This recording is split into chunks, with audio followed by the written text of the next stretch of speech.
GB Fire, o despertar do demônio. De acordo com a publicação, cronologia de publicação, né? Essa seria a segunda história, né? Logo depois de Semente da Destruição. Mas a gente está seguindo publicação, então, dos ônibus, então a coisa ficou um pouco mais errática. Mas para quem está acompanhando aí, é a terceira história do Omnibus, Hellboy Omnibus Volume 1. É a terceira história nesse volume do Sementes da Destruição. E ele, assim, é continuação direta mesmo do Sementes da Destruição. Porque no epílogo do Sementes, a gente vê um castelo lá que brilha um botão com símbolo nazista e tal. E aparece os 3 capangas do Rasputin, né? Então eles estão de volta à vida. E essa história vai começar com um cara chegando lá nesse castelo. E ele encontra os caras lá. Ele fala assim, ó, meu nome é Zinco, eu sou um grande empresário, eu tenho uma ilha particular, mas o Rasputin apareceu pra mim. Ele apareceu pra mim e falou, ó, eu tenho que dar todos meus recursos para vocês. Então é assim que começa, né? Com esses asseclas nazistas ganhando super recursos no mundo atual. E depois a gente passa por um assassinato que está ocorrendo tipo numa galeria de arte, assim. E depois a gente já vai pro BPDP, onde eles estão discutindo esse assassinato. Eles começam a falar assim, ó. Então, tinha esse cara, ele era o Vladimir Diurescu. Ele é um cara lá de 1900 e tanto, ele participou da Guerra Napoleônica, bababá, e essa batalha, e essa batalha, e essa batalha. E ele era morto, e ele voltava depois de 3 dias. Então, envolto de lendas, esse tal de Diurescu. Eu acho que é muito importante falar para o universo de Hellboy. Para essa história, pouco importa, mas pro universo de Hellboy tem uma frase assim, ó. Em 1882, Sir Edward Grey, em carta para a Rainha Vitória, avisa que um nobre visitante chamado Diurescu, na verdade era uma criatura sobrenatural, e ia atacar o pau na Inglaterra com um exército de vampiro. Em 1944, Heinrich Glimmer implementou o seu projeto Vampire Storm, né? Então ela vai dando várias coisinhas assim que vão ser retomadas no universo de Hellboy. Aqui não, aqui você fica, projeto Vampire Storm dos nazistas em 44, ok, foda-se.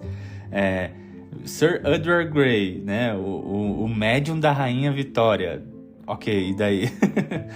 Mas isso é tudo retomado depois, porque o universo de Hellboy é gigante e essa história serve mesmo como um pinpoint de desdobramento do universo. Então eles discutem que esse assassinato nessa galeria de arte era para roubar tipo uma múmia que estava lá. E eles estão meio que suspeitando que seja esse Vladimir Diurescu. O corpo dele estava ali o tempo todo e esses caras foram roubar. Vasculhando, tentando prever onde que eles podiam achar esse, né? Tudo da Kate, né? A Kate que é super inteligente, super letrada, né? Ela falou, ó, eu acho que eles podem estar em 3 castelos pela Europa. A gente vai tentar procurar nos 3. Por isso que vai se formando, assim, 3 times. Um com o Hellboy, um com o Abe e outro com a Alice Sherman. Então cada um vai pro seu castelo respectivo. Aqui tem uma frase bem interessante da Kate, dando tchau assim pro Hellboy, falando assim, ó, Hellboy, toma cuidado, ó, esse cara tinha 3 esposas, né, ele ia pro castelo se recuperar, tal. Ela fala assim, ó, talvez ele seja a coisa real. O que ela quer dizer com isso? Ela tá falando assim, ó, eu tô te dando as características do Vladimir Drácula e da nossa ficção, né? E esse cara tá batendo tudo, bate tudo as características. Ela tá falando, pra nós e pro leitor, assim, ó, esse cara é pra ser o Drácula no universo Hellboy. Só que como ele tá em processo litiginoso com direitos autorais, eu vou usar um outro nome, né? Ele parte pro Vladimir Juresko. E o Hellboy fala, vai dar tudo bem, relaxa, vai dar boa. E eles partem pra missão. Deixa eu ver. Então, acho que o primeiro que a gente vai... É importante dizer aqui, depois que a missão começa, essa história ganha um escopo um pouco complicado. Pelo menos pra mim, que tá fazendo a resenha, é muito difícil a idas e vindas que tem esse conto, tá? Porque eu contei 6 linhas de narrativas diferentes. A primeira que eu vou mais tá mais focado é a do Hellboy, né? O Hellboy vai para um castelo. Tem a segunda que é a Ilsa Rasputin, ela também a Ilsa, como é que é o nome dela? Ilsa alguma coisa. Ela também tem uma linha que é uma secla aí do Rasputin. Tem a secla, a linha que é a vila onde está em torno do castelo, também tem seus próprios acontecimentos que são importantes. Aí, é claro, tem a linha da Liz, que vai para outro castelo, tem a linha do Abe, que vai para outro castelo, e tem também uma galera lá no castelo nazista, que o Zinco foi, né? Tem uma galera lá que os eventos também vão repercutir. Então, para não ficar muito doido essa resenha, eu vou focar assim mais na primeira linha do Hellboy e vou tentar enxertar quando é necessário as outras linhas.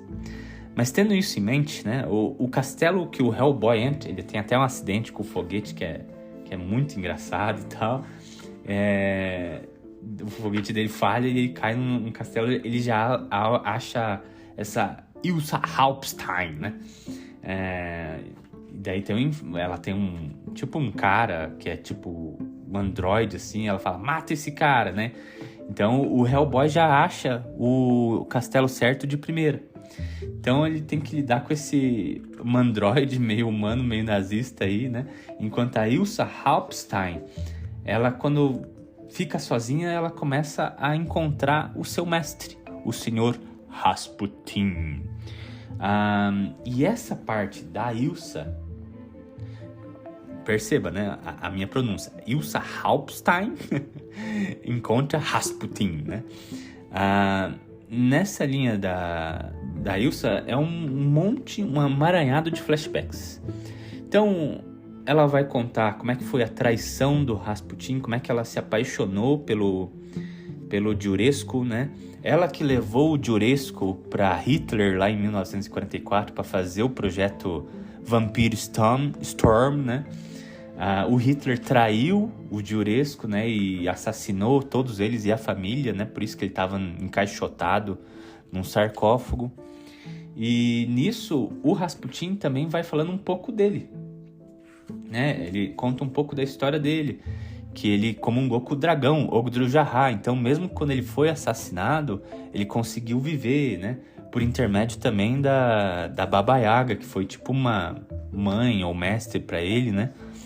Então, ele vai se contando esses flashbacks, né? E tem umas coisas que nesse flashback também fica como pontinha solta. Por exemplo, no meio do flashback, quando tá explicando sobre o Ogdru-Jahá, né? Aparece um monastério com um monge falando a língua, né, dos Ogdru-Hen, e ele vai falando meio que profeticamente, Anu Sancti Hyperboreum Sancti Abjura, né? Então, que fica um pouco meio deslocado, mas mais pra frente a gente vai entendendo tudo essas pequenas pontinhas que o Mignola vai soltando.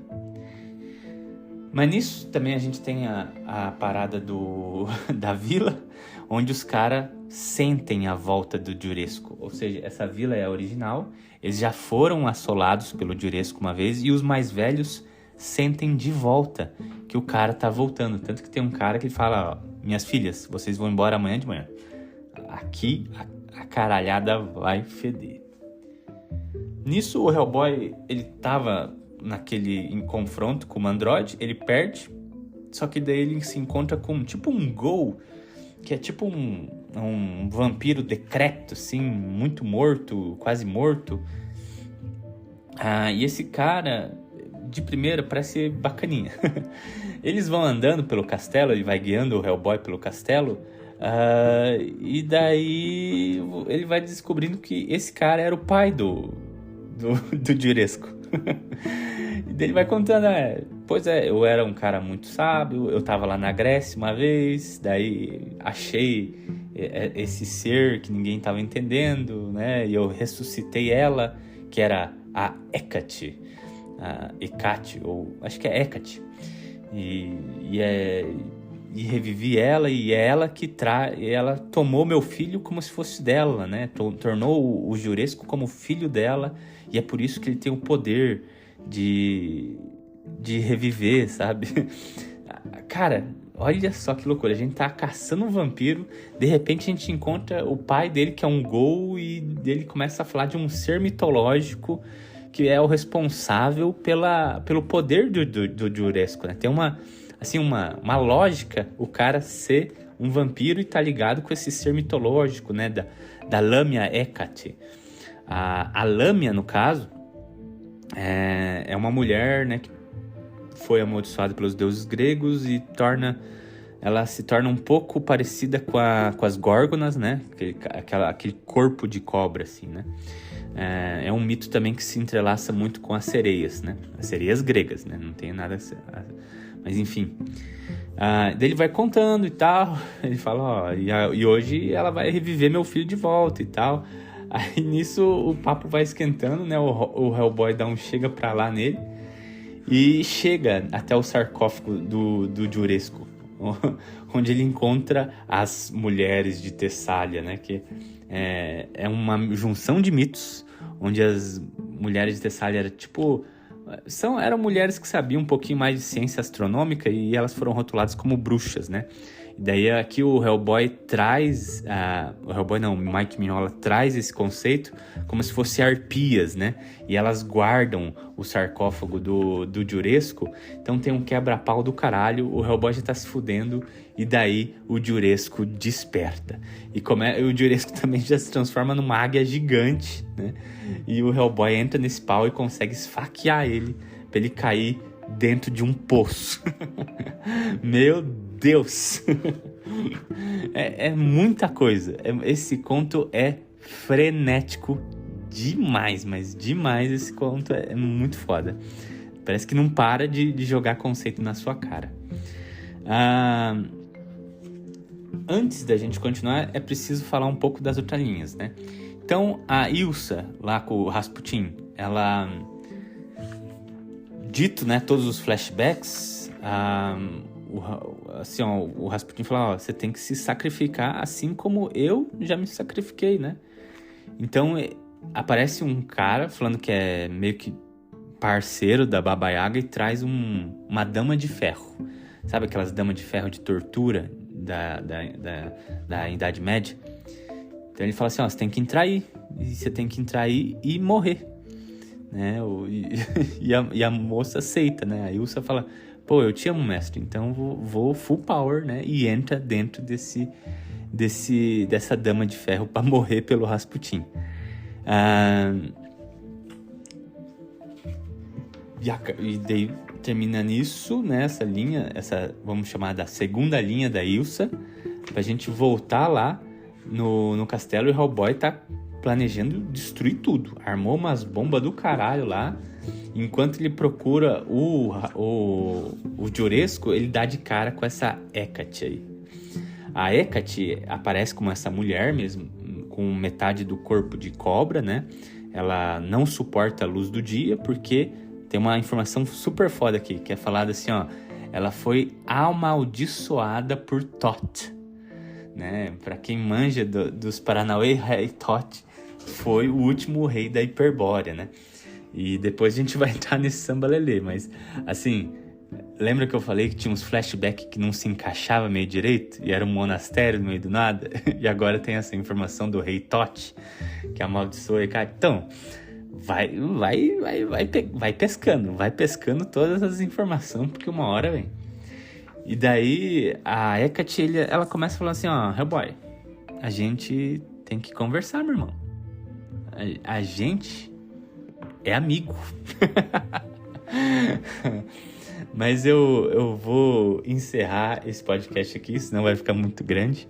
Mas chega com essa mini plot twist aí da Hecate falando assim, ó, não, a gente é amigão, a gente tá no mesmo lado, parceiro. O que é muito foda, porque a gente dá uma volta gigantesca, começa a falar de vampiro, daí encontra o pai zumbi, e o pai zumbi cavocou da terra um ser mitológico que fala que no final era amigo do Hellboy. Ah, puta que pariu. Hellboy é muito foda. Mas a gente volta no próximo episódio para continuar esse conto aí da O Despertar do Demônio.